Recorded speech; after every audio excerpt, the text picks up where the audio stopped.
Panginoon, alam kong darating ang mga idinadasal ko sa iyo.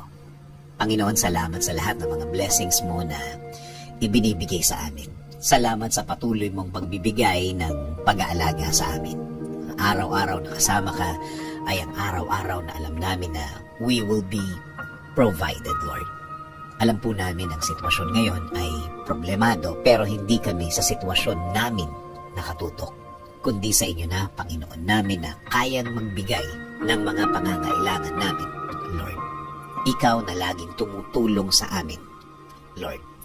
Alam namin na hindi na magtatagal ang aming sitwasyon at makikita at marireceive na namin ang mga bagay na ipinagdadasal namin na magbabago ng aming mga kinakaharap ngayon. At alam namin, hindi na magtatagal yon, Panginoon.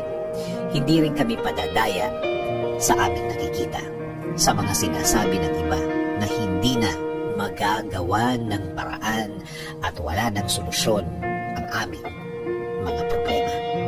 Na ito daw ay mas lalala pa, na ito daw ay mas gagrabe pa, na kahit na daw ano ang gawin namin, ay wala ng pag-asa pang mabago ang mga nasa harapan ko, Panginoon. Kung salita lang nila ang aming pakikinggan, kung mga sinasabi nila ang aming iisipin, Lord, para ko lang pinahina ang faith ko sa inyo, Lord.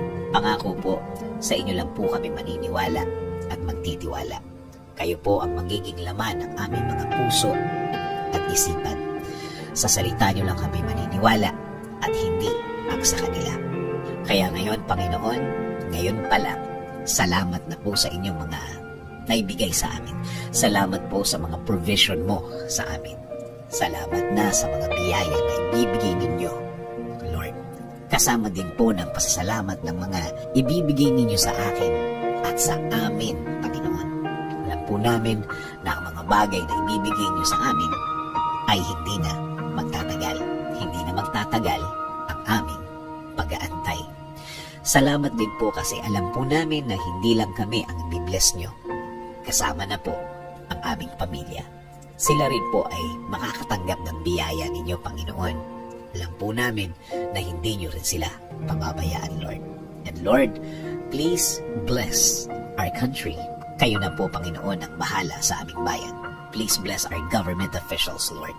Lead them and guide them always. Provide them with more wisdom. Give them the strength that they need, Lord. Lord, maraming salamat sa lahat. Sa lahat ng inyong ibinigay at ibibigay sa aming sarili, sa aming pamilya, at sa aming bayan. This is our prayer. In Jesus' name,